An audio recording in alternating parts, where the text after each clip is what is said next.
ಯಾರ್ಯಾರು ಕೋಳಿ ಫಾರಂ ಮಾಡಬೇಕು ಅಂತ ಅನ್ಕೊಂಡಿರೋ ಪೂರ್ತಿ ವಿಡಿಯೋ ನೋಡಿ ನಿಮಗೆ ಗೊತ್ತಾಯ್ತದೆ. ನಾನಿಮ್ಮ ರೈತರ ಮಗ, welcome back to my vlog. ಬೆಳಗ್ಗೆ ಎದ್ದು ಕಟ್ಟು ಮತ್ತೆ ಕುಡ್ಡು ತಗೊಂಡು ರಾಗಿ ಹುಲ್ ಕುಯ್ಯುವ ಅಂತ ಹೋಯ್ತಿದ್ದೀನಿ. ಬಿಸಿಲಾದ್ಮೇಲೆ ಕುಯ್ಕಾಗಲ್ ತೊಗೊಂಬಿಟ್ಟು ಒತ್ತರಂಡೆ ಹೋಯ್ತಾ ಇದ್ದೀನಿ. ಅಲ್ಲಿಂದ ರಾಗಿ ಹುಲ್ಲೆಲ್ಲ ಕೂದೈತಿಡೋರೆ ಬಿಗ್ಗೆ ಕುಯ್ಕೋ ತಗೋಯ್ತಾ ಇದ್ದೀನಿ. ಅಲ್ಲಿಂದ ಫಾರಂ ಹತ್ರ ಬಂದೆ. ಫಾರಂ ಹತ್ರ ಬಂದ ಅಡ್ಕೆ ನಪ್ಪ ಟಾರ್ಪಲ್ ಬಿಚ್ಚು ಅಂತಂದ್ರು. ಅಲ್ಲಿಂದ ಫಾರಂ ಒಳಗಡೆ ಬಂದೆ. ಎರಡು ಸೈಡ್ ಟಾರ್ಪಲ್ ಕೆಳಗೆ ಇಳಿಸಾಯ್ತು. ಇವತ್ತು ಲೇಬರ್ ಬಂದಿಲ್ಲ ಅಂದ್ಬಿಟ್ಟು ನಾನೇ ಪೀಡ್ ಹಾಕ್ತಾ ಇದ್ದೀನಿ ಒಂದು ಸೈಡ್ಗೆ. ನಾನು ಈ ಕಡೆ ಪೀಡ್ ಹಾಕ್ತಾ ಇದ್ರೆ ಈ ಕಡೆ ಅಪ್ಪ ರ್ಯಾಕಿಂಗ್ ಮಾಡ್ಕೊ ಬರ್ತಾ ಇದ್ರು. ಫೈನಲಿ ಕೋಳಿಗೆ ಪೀಡೆಲ್ಲ ಹಾಕಾಯ್ತು. ಅಷ್ಟರಲ್ಲಿ ಅಪ್ಪನ ರ್ಯಾಕಿಂಗ್ ಮಾಡಿ ಮುಗಿಸಿದ್ರು.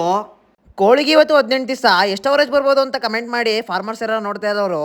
ಕೋಳಿಗೆ ಅಸ್ಮಾತ್ ಏನೋ ಕಾಯಿಲೆ ಗಿಲೆ ಇಟ್ಕೊಂಡಿಲ್ಲ ಅಂದರೆ ಮಮ್ಮಲ್ಲಿ ರೆಗ್ಯುಲರ್ ಕೆಲಸ ಪೀಡ್ ಹಾಕೊಳ್ಳಿ, ನೀರನ್ನ ತೊಳ್ಕೊಳ್ಳಿ, ರ್ಯಾಕಿಂಗ್ ಮಾಡ್ಕೊಳ್ಳಿ. ಇನ್ನು ಇಷ್ಟು ಬಿಟ್ರೆ ಏನೋ ಕೆಲಸ ಇರಲ್ಲ. ಸ್ಟಾರ್ಟಿಂಗ್ 15 ದಿವಸ ಮಾತ್ರ ಸ್ವಲ್ಪ ಕೆಲಸ ರಿಸ್ಕ್ ಇರುತ್ತೆ. ವ್ಯಾಕ್ಸಿನ್ನು ಜಂಟ ಓಡಿಸೋದು ಮನೆ ಹೆಚ್ಚಿಸೋದೆಲ್ಲ ಇರುತ್ತಲ್ಲ, ಅದಕ್ಕೋಸ್ಕರ ರಿಸ್ಕ್ ಇರುತ್ತೆ. ಆಮೇಲೆ ಪೂರ್ತಿ ಮನೆ ಹೆಚ್ಚಿಸೆಲ್ಲ ಆಗೋದ್ಮೇಲೆ ಏನಿಲ್ಲ, ಬರೀ ಪೀಡ್ ಹಾಕೊಳ್ಳೋದು, ರ್ಯಾಕಿಂಗ್ ಮಾಡ್ಕೊಂಡು ನೀರು ತೊಳ್ಕೊಂಡ್ರೆ ಇನ್ನು ಮುಗೀತು ಕೆಲಸ. ನಾಳೆ ಲಾಗೋಳು ಸ್ವಂತ ಸಾಕೋದು ಜಾಸ್ತಿ ಲಾಭ ಬರ್ತದ, ಕಂಪ್ನಿ ಏನಾಗೋರು ಜಾಸ್ತಿ ಲಾಭ ಬರ್ತದ ಅಂತ ಹೇಳ್ತೀನಿ. ಈಗಲೇ ಹೋಗಿ ಫಾಲೋ ಮಾಡ್ಕೊಂಬಿಡಿ ಕಳಿ. ಅಲ್ಲಿಂದ ದನಿ ಮಾತಕ್ಕೆ ಹೋಗಿ ಕುರುಗಳಿಗೆ ಮೇವು ಹಾಕ್ಬಿಟ್ಟು ಬಂದೆ. ಬೆಳಗ್ಗೆಯಿಂದ ಸರಿಯಾಗಿ ವೀಡಿಯೋನೇ ಮಾಡೋಕ್ಕಾಗಿಲ್ಲ. ತಿರ್ಗಾ ಸಂಜೆ ಮೇಲೆ ಹೋಗಿ ದನಗಳೆಲ್ಲ ಒಳಗಡೆ ಕ್ಯಾಲ್ಕರ್ ಸ್ಟಾರ್ಟ್ ಮಾಡಿದ್ದೀನಿ. ಅಲ್ಲಿಂದ ಹಾಲೆಲ್ಲ ಕರ್ದಾಯ್ತು, ಹಾಲು ಹಾಕ್ಬಿಟ್ಟು ಬಂದೆ ಡೈರಿಗೆ ಹೋಗಿ.